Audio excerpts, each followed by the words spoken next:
Hello everyone, this is a tutorial to show you how to make a simple bar graph in Excel. This is keyed specifically for exercise 1 in the Bio 105 lab curriculum, but it will be useful throughout the lab. So what we've got here are a couple of columns of data. So remember, you always want to make sure that your data is thoroughly labeled, because if it's not labeled, it's not data, it is just a number. So, if you've watched some of the previous videos like you're supposed to, you'll notice that I tend to use and okay and alright a little too often.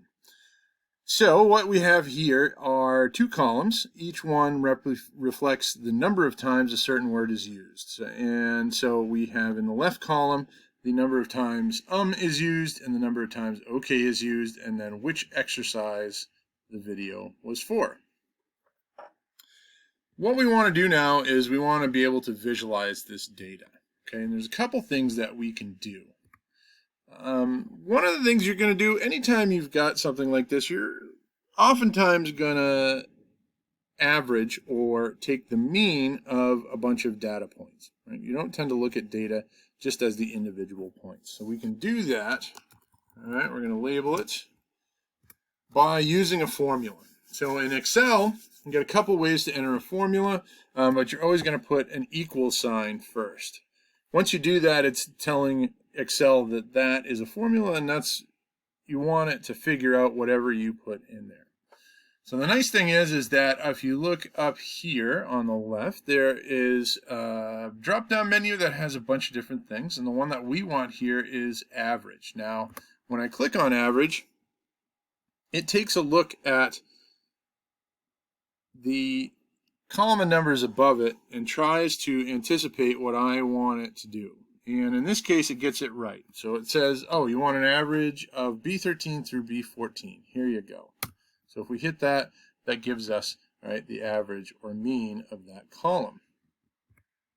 Now this square, we can do a couple of different things. One really useful thing is you can click on this little square on the bottom corner of the cell. So select the cell first, click on it and drag over, and that will fill in the same formula but adjusted for this other column.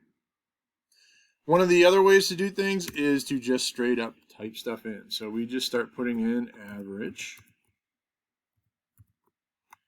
All right, and then it says number 1, number 2. So what it's basically telling you is what are all the numbers you want to use. So you can do that by clicking and then dragging to select all of your data, and then you close the parentheses and hit enter. All right, so there's a couple different ways to do the same thing. Just get used to those and they will save you a lot of time. Okay, so one more thing I'm going to show you is that you can insert either rows or columns. So you select an entire column. If you right click or control click, you can insert either a row, or if you click up here, you can insert a column. All right, so we now have a vertical column. What that's going to allow us to do is, remember, we want to label our data. All right, and you'll see in a second why I'm doing it in this particular way. So I'm going to put the words in. All right, and now we want to make our graph. So I'm going to highlight my data, my means that I generated, and the titles that I have for them. I'm going to come up here and I'm going to go to Insert. I'm going to go to 2D column. Okay, and that gives us a chart. Now, this is okay. All right, we've got our labels here. We've got numbers, but remember, numbers without labels, okay, are just numbers. So we need to add some stuff. So there's two ways to do that. You can either, if the whole thing is highlighted, you can come over here and you can add chart elements, or you've got add chart element up here. They basically do the same thing. What we want to do is we want to first get rid of those grid lines, and then we are going to add axis titles. All right, so if we click through this, Get primary horizontal, primary vertical. We want both. So this axis is going to be titled